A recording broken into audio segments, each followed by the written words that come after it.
سب سے پہلے تو یہ بتائیں کہ یہ معاملہ ہائی کورٹ میں چلے گا تو کس طرح چلے گا، اور سیکنڈ یہ بھی بتائیے گا کہ جسٹس جنید غفار صاحب جو ہیں ان کا آرڈر ابھی تک انٹیکٹ ہے، جو انہوں نے جو ہے اس کیس سے متعلق ہائی کورٹ کا آرڈر دیا تھا، بیل پر اس آرڈر کا کچھ اثر پڑ سکتا ہے؟ دیکھیں جو ملزمان کے وکیل ہیں یا وکلاء ہیں، جو ان کی ٹیم ہے، وہ تو یہی کوشش کرے گی کہ جو اس کیس سے منسلک جتنے بھی احکامات عدالتوں سے آئے ہیں، چاہے وہ سندھ ہائی کورٹ ہے، چاہے وہ مجسٹریٹ صاحب ہیں لاہور کے، چاہے سٹی کورٹ سے جو احکامات ہیں ان کے نقول سرٹیفائڈ کاپیز اس کیس کے ساتھ منسلک کی جائیں گی، تاکہ عدالت کو بتایا جائے کہ کس کس وقت سپریم کورٹ سے لے کر ماتحت عدالتوں تک جو جو احکامات عدالتوں کی جانب سے آئے ہیں وہ سامنے رکھے جائیں گے، اور اسی پر انحصار ہوگا، سارا کا سارا دار و مدار اسی پر ہوگا۔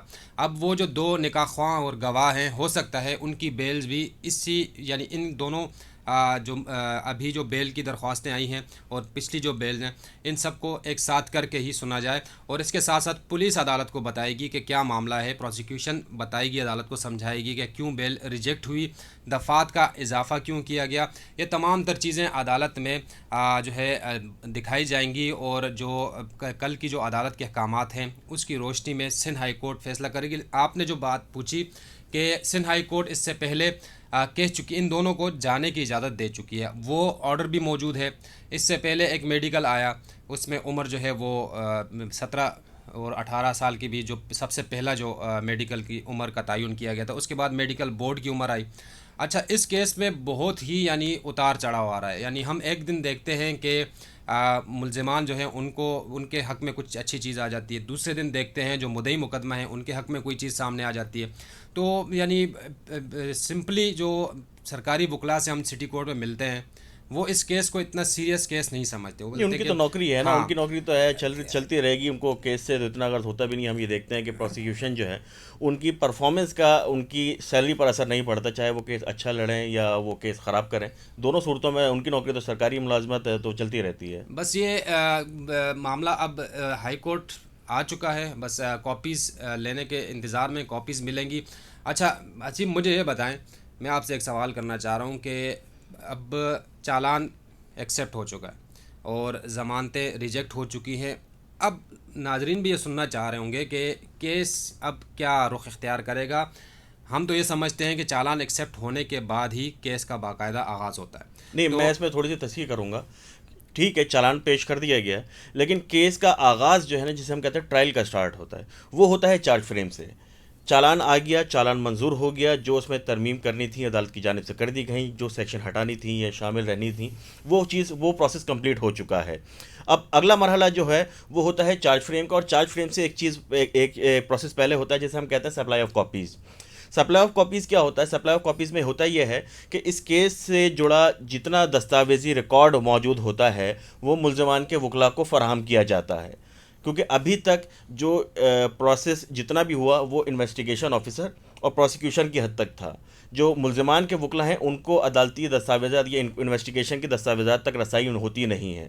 اب اس کے اندر ملزمان کے بیانات، 161 کے بیانات، اس سے پہلے اس کے ساتھ ساتھ جو 164 کے کیس سے جوڑا جتنا ریکارڈ ہوتا ہے وہ ریکارڈ ملزمان کے وکلاء کو دیا جاتا ہے تاکہ وہ تیاری کر سکیں اگلے مرحلے کی، اور سب سے اہم مرحلہ ہوتا ہے چارج فریم کا، جسے ہم فرد جرم کہتے ہیں۔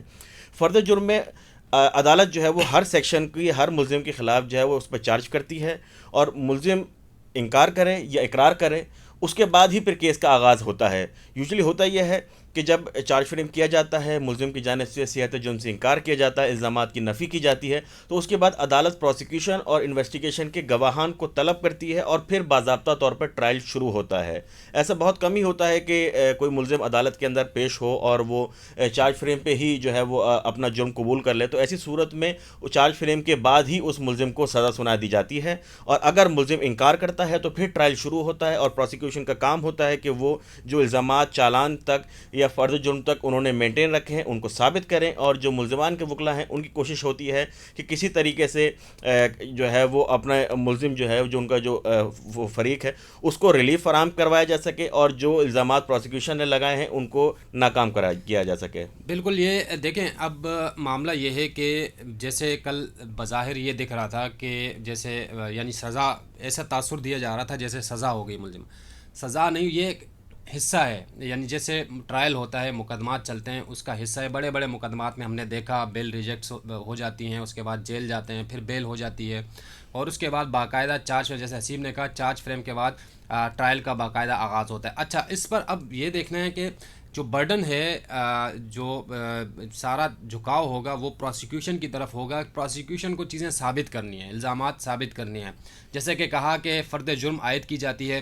زیادہ تر 99% مقدمات میں ہم نے دیکھا کہ صحت جرم سے انکار کیا جاتا ہے، یعنی وہ جو الزامات پروسیکیوشن کی جانب سے لگائے جاتے ہیں اس سے ملزم انکار کر دیتا ہے کہ یہ جھوٹے اور بے بنیاد الزامات ہیں.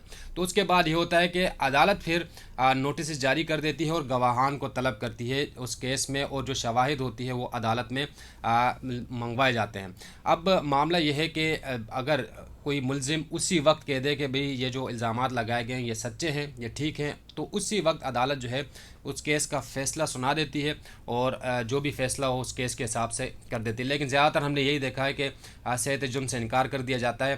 صحت جرم سے انکار کے بعد اب پروسیکیوشن کا کام ہوتا ہے کہ وہ جو الزامات لگائے گئے ہیں، وہ جو دفعات لگائی گئی ہیں، ان دفعات کے یعنی سپورٹ میں ان کے پاس کیا چیزیں ہیں، کیا شواہد ہیں، کیا گواہ ہیں، کون سے گواہ ہیں. وہ جو فہرست ہم نے آپ کو بتائی تھی کہ کتنے گواہ شامل ہیں، ان گواہوں کو عدالت میں پیش کیا جائے گا، وہ عدالت میں بیانات دیں گے. اس کے ساتھ ساتھ جو شواہد کا تذکرہ اگر پولیس کر رہی ہے، لیکن یہ چارج فریم سے پہلے ایک مرحلہ اور بھی ہوتا ہے، وہ جو مفرور ملزمان ہیں ان کو اشتہاری قرار دینے کا. ہوتا یہ ہے کہ جب کسی بھی مقدمے میں اگر کچھ ملزمان مفرور ہیں، جیسا کہ اس مقدمے میں ہے تقریباً میرے خیال 6 ملزمان ہیں جو کہ مفرور قرار دیے گئے ہیں پولیس کی جانب سے. تو سب سے پہلے مرحلے میں ان کے لیے جو ہے وہ عدالت حکم دیتی ہے 87-88 کی کارروائی کا، جسے ہم اشتہاری قرار دینے کی کارروائی کا جو ہے وہ کہتے ہیں. اور اس میں ہوتا یہ ہے کہ پولیس کو جو ہے وہ وقت دیا جاتا ہے، ان کے لیے ناقابل ضمانت وارنٹ گرفتاری جاری کیے جاتے ہیں، اور دوسرے مرحلے میں ان کے شناختی کارڈ بلاک کرنا، اور اگر وہ کسی پراپرٹی کو اون کرتے ہیں تو اس کو بھی ضبط کر لیا جاتا ہے. اور پھر اس کے بعد عدالت جو ہے وہ ان ملزمان کو اشتہاری قرار دیتی ہے اور ان کے دائمی وارنٹ گرفتاری جاری ہوتے ہیں، جس کا مطلب یہ ہوتا ہے کہ وہ کیس کے ٹرائل کا حصہ نہیں ہے، لیکن جس وقت وہ گرفتار ہوں گے تو ان کا ٹرائل دوبارہ سے شروع کیا جائے گا. تو یہ مرحلہ بھی ضروری ہوتا ہے، اور اس کے بعد ہی پھر جو ہے وہ چارج فریم کا مرحلہ شروع ہوتا ہے. لیکن ایک چیز اور بھی یہاں پر آپ کو اہم بتاتے چلیں کہ یہ جو سیکشنز پروسیکیوشن کی جانب سے ایڈ کیے گئے یا 375 کا سیکشن نکالا گیا، یہ حتمی نہیں ہے.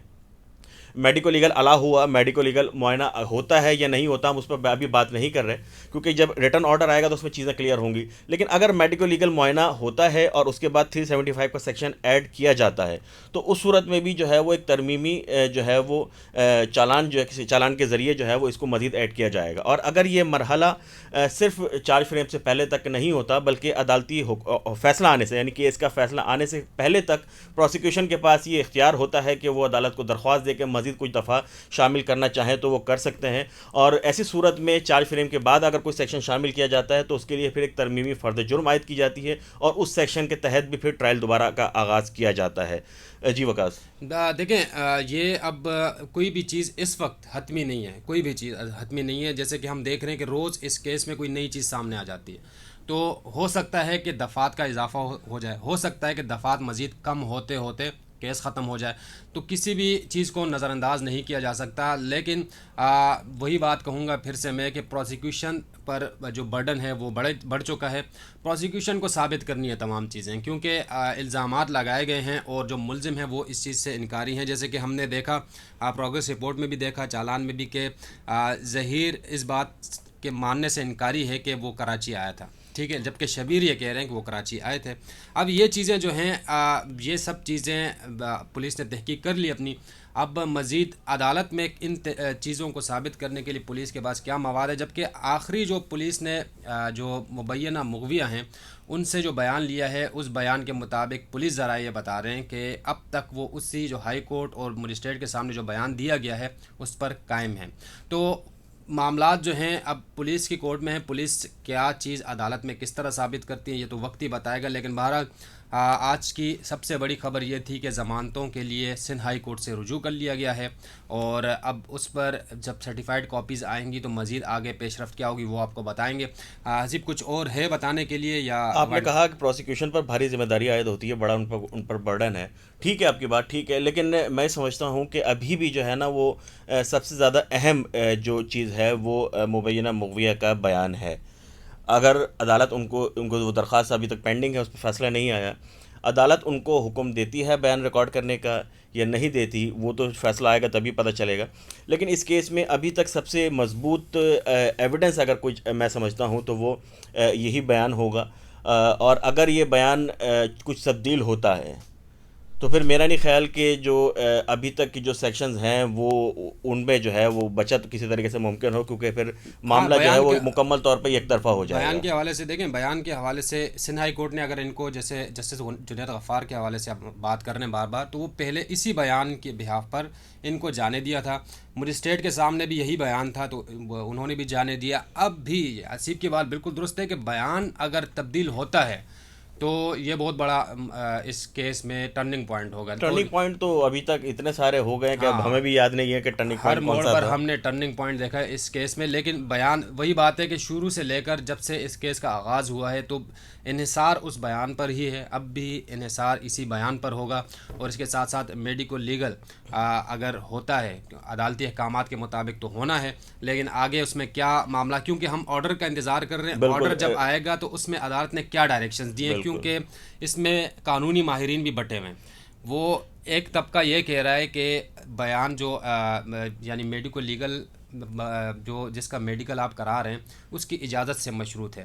دوسرا پوائنٹ آف ویو یہ آ رہا ہے کہ کہہ رہے ہیں کچھ قانونی ماہرین کہ عمر کا معاملہ ہے، اگر عمر کم ہے اور اس رینج میں نہیں آ رہی تو پھر جو ورثہ ہیں یعنی باپ جو ہے اس چیز کی اجازت دے گا. اور باپ کی جانب سے دیکھیں، درخواست دائر کی گئی ہے. ٹھیک ہے، وہ درخواست دائر کی گئی ہے اجازت دینے کے، وہ بات اپنی جگہ پر ہے. لیکن میری کچھ جو ہے نا وہ سینئر لائر سے بات ہوئی تھی، وہ یہ کہتے ہیں کہ کورٹ کی روٹین ایک پریکٹس کیا ہے. روٹین پریکٹس یہ ہے کہ یوزلی جب معاملہ 6 سال 7 سال 5 سال یا 8 9 سال کی بچی کا ہوتا ہے تو اس صورتحال میں عدالتی پریکٹس یہ ہے کہ جو قانونی ورثہ ہوتے ہیں، یعنی ان کے جو والدین ہوتے ہیں یا نگران ہوتے ہیں جنہیں لیگل گارڈین کہا جاتا ہے، وہ اس کے جو ہے وہ میڈیکو لیگل سے متعلق فیصلہ کرتے ہیں. لیکن اس طرح کی عدالتی پریکٹس میں 14 15 16 یا 17 سال کی ایج میں جب کوئی متاثرہ فریق ہوتا ہے تو اس صورت میں اس کا کنسنٹ لازمی قرار دیا جاتا ہے. لیکن یہ ساری چیزیں جو ہیں وہ ابھی تک پاسبلٹیز پر ہیں. اچھا، یہاں ایک اور چیز بھی ہے عجیب. دیکھیں، عدالت کہتی ہے کہ ہم محافظ ہیں لڑکی. اس وقت نہ والدین ہیں نہ ظہیر ہے. اس وقت عدالت اون کر رہی ہے لڑکی کو. تو عدالت جب اون کر رہی ہے تو یہاں سے تو یہ چیز بھی یعنی کچھ وکلا یہ بھی کہہ رہے ہیں کہ اگر عدالت کی کسٹڈی میں ہے، عدالت نے حفاظت فراہم کی ہے، تو عدالت لڑکی سے اجازت لینا لازم سمجھے گی. اس کے بعد ہی یہ معاملہ آگے دیکھیں، بڑھے. یہ چیز جو ہے نا یہ اس پر بحث ہو سکتی ہے. معاملہ یہ ہے کہ کورٹ نے جو ہے وہ اس کی کسٹڈی جو ہے وہ اپروو کی چائلڈ پروٹیکشن اتھارٹی کو. عدالتی اجازت سے مشروط کی ملاقات کوئی بھی غیر متعلقہ فرد جو ہے وہ ملاقات نہیں کر سکتا. عدالت نے ہی جو پہلا جو میڈیکو لیگل کا جو درخواست تھی اس کو مسترد کیا، اور دوسری ہی جو چوتھی درخواست ہے اور عدالت نے ہی میڈیکو لیگل الاؤ کیا.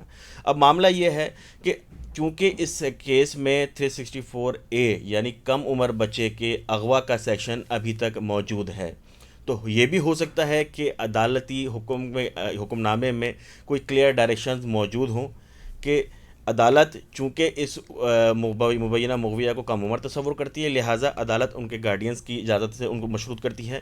یا یہ بھی ہو سکتا ہے کہ عدالتی حکم نامے میں موجود ہو کہ جو متاثرہ فریق ہے اس کی اجازت کے بعد یہ چیز ہو. لیکن یہ ساری صورتحال کلیئر اس وقت ہوگی جب تحریری آرڈر آپ کے ہمارے ہاتھ میں آئے گا اور ہم اس کو پڑھیں تو اس کے اندر ہو سکتا ہے کہ بڑی کلیئر گائیڈ لائنز ہوں تو پھر یہ چیز کلیئر ہو سکے. ورنہ یہ چیز جو ہے نا میرے خیال میں متنازع ہی رہے گی. بالکل. جب تک سرٹیفائیڈ کاپی یا ہمارے پاس عدالتی احکامات کی کوئی بھی کاپی جب تک نہیں آ جاتی تو ہمیں اندازہ نہیں ہو پائے گا کہ عدالت نے آرڈرز تو کر دیے لیکن کس نوعیت کے آرڈر کیے ہیں، اس میں مزید ڈائریکشنز اداروں کو کیا دی گئی ہیں. تو وہ ہمارے پاس جیسی کاپی آئے گی تو اس کو تفصیلی ہم آپ کے سامنے رکھیں گے، بیان کریں گے. جس طرح ہم نے چالان آپ کے سامنے رکھا، پروگریس رپورٹ کی بات کی، تو یہ آرڈرز جو ہیں یہ بھی بہت اہمیت کے حامل ہیں اور ان پر بھی بات ہوگی. آج کی بڑی خبروں کے ساتھ ہم آپ کے سامنے موجود تھے. مزید جو بھی اپڈیٹ آئے گی میں اور عبدالحسیب کوشش کریں گے کہ ایک ساتھ بیٹھ کر آپ کے سامنے شیئر کریں. اگر قریب نہ ہوئے تو الگ الگ ہمارے جو یوٹیوب چینلز ہیں اس پہ وہ چیز آئے گی. ہمارے ساتھ جڑے رہیے گا اور اپنا بہت سارا خیال رکھیے گا. اللہ حافظ. اللہ حافظ.